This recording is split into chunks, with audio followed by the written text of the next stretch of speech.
15. Then the scribes and Pharisees who were from Jerusalem came to Jesus, saying, Why do your disciples transgress the tradition of the elders? For they do not wash their hands when they eat bread.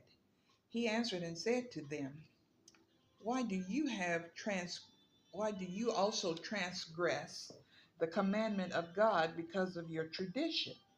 For God commanded, saying, Honor your father and your mother. He who curses father or mother, let him be put to death. But you say, Whoever says to his father or mother, Whatever profit you might have received from me is a gift to God, then he need not honor his father or mother. Thus you have made the commandment of God of no effort by your tradition. Hypocrites! Well did Isaiah prophesy about you, saying, These people draw near to me with their mouth and honor me with their lips, but their heart is far from me. And in vain they worship me, teaching as doctrines the commandments of men. When he had called the multitude to himself, he said to them, Hear and understand. Not what goes into the mouth defiles a man, but what goes out of the mouth, this defiles a man. Then his disciples came and said to him, Do you know that the Pharisees were offended when they heard this saying? But he answered and said, Every plant which my heavenly Father has not planted will be uprooted. Let them alone. They are blind leaders of the blind. And if the blind leads the blind, both will fall into a ditch.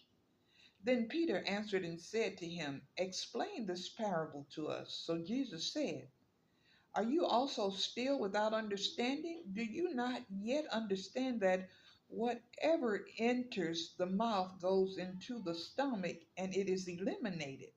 But those things which proceed out of the mouth come from the heart, and they defile a man. From out of the heart proceed evil thoughts, murders, adulteries, fornications, thefts, false witnesses, blasphemies. These are the things which defile a man, but to eat with unwashed hands does not defile a man. Then Jesus went out from there and departed to the region of Tyre and Sidon. And behold, a woman of Canaan came from that region and cried out to him, saying, Have mercy on me, O Lord, son of David. My daughter is severely demon possessed. But he answered her not a word. And his disciples came and urged him, saying, Send her away, for she cries out after us. But he answered and said, I was not sent except to lost sheep of the house of Israel. Then she came and worshipped him, saying, Lord, help me. But he answered and said, It is not good to take the children's bread and throw it to the little dogs. And she said, Yes, Lord, yet even the little dogs eat the crumbs which fall from their master's table. Then Jesus answered and said to her, O woman, great is your faith. Let it be to you as you desire. And her daughter was healed from that very hour. Jesus departed from there, skirted the Sea of Galilee, and went up on the mountain and sat down there.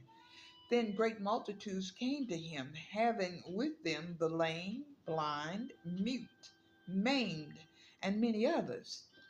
And they laid them down at Jesus' feet, and he healed them. So the multitude marveled when they saw the mute speaking, the maimed made whole, the lame walking, and the blind seeing, and they glorified the God of Israel. Now Jesus called his disciples to himself and said, I have compassion on the multitude, because they have now continued with me 3 days and have nothing to eat. And I do not want to send them away hungry, lest they faint on the way. Then the disciples said to him, Where could we get enough bread in the wilderness to fill such a great multitude? Jesus said to them, How many loaves do you have? And they said, 7, and a few little fish. So he commanded the multitude to sit down on the ground, and he took the 7 loaves and the fish, and gave thanks, broke them, and gave them to his disciples. And the disciples gave to the multitude. So they all ate and were filled. And they took up 7 large baskets full of the fragments that were left. Now those who ate were 4,000 men, beside women and children. And he sent away the multitude, got into the boat, and came to the region of Magdala.